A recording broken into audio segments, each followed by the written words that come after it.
ଆଜି ଜଗନ୍ନାଥଙ୍କ ଡୋରି ଲାଗିଛି ସତ, ଯଦିଓ ପୁରୀ ନୁହେଁ ଢେଙ୍କାନାଳରେ ଥିବା ଶରଣ ଶ୍ରୀକ୍ଷେତ୍ରକୁ। ସେମିତି ବି ଦେଖିଲେ ତାଳଚେର ଠାରୁ ଏହା ବେଶୀ ଦୂର ବି ନୁହେଁ। ଏହି ଶରଣ ଶ୍ରୀକ୍ଷେତ୍ର ମନ୍ଦିରକୁ ପୂର୍ବରୁ ଥରେ ଆସିଥିଲେ ମଧ୍ୟ ପହଡ ପଡିଥିବା କାରଣରୁ ଠାକୁରଙ୍କୁ ଦର୍ଶନ କରିବାରେ ବଞ୍ଚିତ ରହିଯାଇଥିଲୁ। ହେଲେ ଆଜି ଉଚିତ ସମୟରେ ଆସି ପହଞ୍ଚି ଯାଇଥିଲୁ। ଆମେ ପହଞ୍ଚିବା ସମୟରେ ଭକ୍ତମାନଙ୍କର ଗହଳି ଧୀରେ ଧୀରେ ଆରମ୍ଭ ହୋଇଗଲାଣି। ସିଂହଦ୍ୱାର ଦେଇ ମନ୍ଦିର ଭିତରକୁ ଆମେ ପ୍ରବେଶ କରି ନେଇଥିଲୁ। ମହାପ୍ରଭୁଙ୍କ ଗର୍ଭଗୃହକୁ ଯିବା ପୂର୍ବରୁ ମନ୍ଦିରର ଡାହାଣ ପାର୍ଶ୍ୱରେ ପ୍ରଥମ ପୂଜ୍ୟ ଲମ୍ବୋଦର ସ୍ୱତନ୍ତ୍ର ଭାବେ ପୂଜା ପାଉଥିବା ସମୟରେ ବାମ ପାର୍ଶ୍ୱରେ ବାବା କାଶୀ ବିଶ୍ୱନାଥ ବିରାଜମାନ କରିଥିଲେ।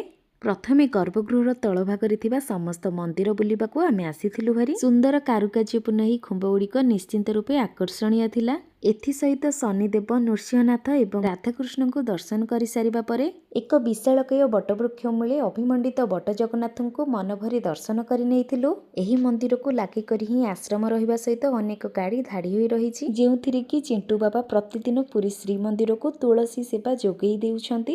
ଏଥିସହିତ ମନ୍ଦିର ପ୍ରାଙ୍ଗଣରେ 2-3ଟି ମୟୂର ରହିବା ସହିତ ମାନଙ୍କୁ ଦେଖିବାକୁ ମଧ୍ୟ ଛୋଟ ମୋଟ ଭକ୍ତମାନଙ୍କର ଭିଡ଼ ମଧ୍ୟ ରହୁଛି। ଅବିକଳ ପୁରୀ ଶ୍ରୀ ଜଗନ୍ନାଥଙ୍କ ମନ୍ଦିର ପରି ଏହି ଶରଣ ଶ୍ରୀକ୍ଷେତ୍ରରେ ମଧ୍ୟ ଚାରିପାର୍ଶ୍ୱରେ 4ଟି ସ୍ୱତନ୍ତ୍ର ଦ୍ୱାର ମଧ୍ୟ ରହିଛି। କିଛି ଫଟୋସ୍ ନେବା ଅନ୍ତେ ଆମେ ଆସିଥିଲୁ ଭାରି ଗର୍ଭଗୃହରେ ମହାପ୍ରଭୁ ଶ୍ରୀ ଜଗନ୍ନାଥଙ୍କୁ ଦର୍ଶନ କରିବା ପାଇଁ। ଭବ୍ୟ 3 ମୂରତିକୁ ଦର୍ଶନ କରିସାରିବା ପରେ ମନ୍ଦିରର 2 ପାର୍ଶ୍ୱରେ ମା ବିମଳା ଏବଂ ମା ଲକ୍ଷ୍ମୀଙ୍କୁ ଦର୍ଶନ କରି ନେଇଥିଲୁ। ଏହି ଆଧ୍ୟାତ୍ମିକପୂର୍ଣ୍ଣ ଶରଣ ଶ୍ରୀକ୍ଷେତ୍ରରେ ଥିବା ମହାପ୍ରଭୁ ଜଗନ୍ନାଥଙ୍କୁ ସମସ୍ତେ ଆସି ଦର୍ଶନ କରି ଯାଆନ୍ତୁ। ଆଜିର ମିନି ବ୍ଲଗଟିକୁ ଏଇଠି ରହିଲି। ଜୟ ଜଗନ୍ନାଥ।